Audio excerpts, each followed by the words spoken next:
दर्शकवृन्द, निर्वाचनको माहौल तातिँदै गर्दा झापा निर्वाचन क्षेत्र नम्बर 5 को विषयलाई लिएर एक अत्यन्तै गम्भीर, डरलाग्दो र लोकतन्त्रलाई नै चुनौती दिने घटना सार्वजनिक भएको छ। टिकटक लाइभ मार्फत एमाले समर्थक भनिएका केही व्यक्तिहरूले काठमाडौँ महानगरपालिकाका मेयर बालेन शाह, जसलाई लुसिफर भनेर सम्बोधन गरिएको सुनिन्छ, मार्ने सल्लाह खुलेआम गरेको अडियो अहिले सामाजिक सञ्जालमा तीव्र गतिमा भाइरल भइरहेको छ।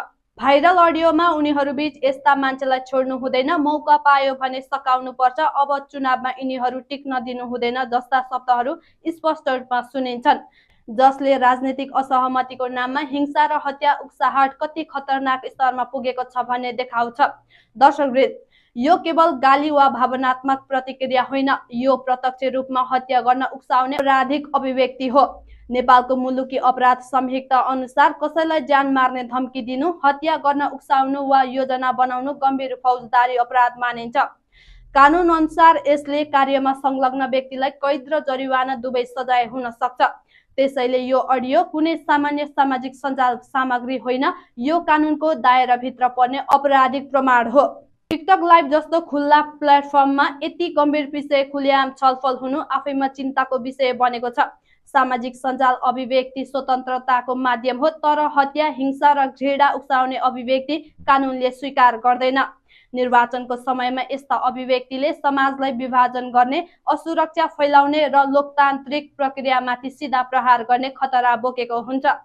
यो अडियो भाइरल भइसके राज्यका निकायमाथि पनि दबाव बढेको छ। निर्वाचन आयोग, नेपाल प्रहरी र साइबर ब्युरोले तत्काल संज्ञान लिई अडियोको स्रोत पत्ता लगाउने, संलग्न व्यक्तिहरूको पहिचान गर्ने र कानुनी निर्वाचन आयोग, नेपाल प्रहरी र साइबर ब्युरोले तत्काल संज्ञान लिई अडियोको स्रोत पत्ता लगाउने, संलग्न व्यक्तिहरूको पहिचान गर्ने र कानुनी प्रक्रिया अघि बढाउनु पर्ने अवस्था सिर्जना भएको छ। यदि यस्ता अभिव्यक्तिमा समयमै कारबाही भएन भने भविष्यमा यस्ता शब्द व्यवहारमा परिणत हुन सक्ने जोखिमलाई नजरअन्दाज गर्न सकिँदैन। राजनीतिक दलहरूमाथि पनि प्रश्न उठेको छ। यदि ती व्यक्ति साँच्चीकै कुनै दलसँग सम्बन्धित छन् भने त्यो दलले सार्वजनिक रूपमा धारणा राख्नै पर्छ, किनभने दलको नाम जोडिएर हत्या धम्की आउनु केवल व्यक्तिको होइन, पुरै राजनीतिक संस्कृतिको बदनामी हो। लोकतन्त्रमा प्रतिस्पर्धा विचारले हुन्छ, हिंसाले होइन। यस घटनाले मेयर बालेन शाहको व्यक्तिगत सुरक्षामाथि समेत गम्भीर प्रश्न उठाएको छ। लोकप्रिय र प्रभावशाली व्यक्तिमाथि सार्वजनिक रूपमा हत्या सल्लाह हुनु राज्यका लागि संवेदनशील विषय हो। यस्तो अवस्थामा सुरक्षाका निकायले आवश्यक सतर्कता अपनाउनु अनिवार्य देखिन्छ।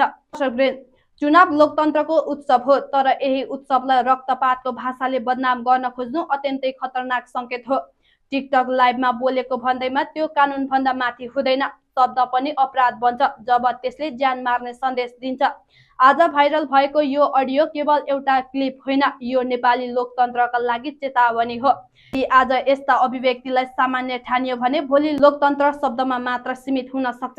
त्यसैले अब आवश्यक छ कानुनले आफ्नो काम गरोस्, हिंसालाई होइन विचारलाई जित्न दियोस् र लोकतन्त्रलाई धम्की होइन सुरक्षा दियोस्।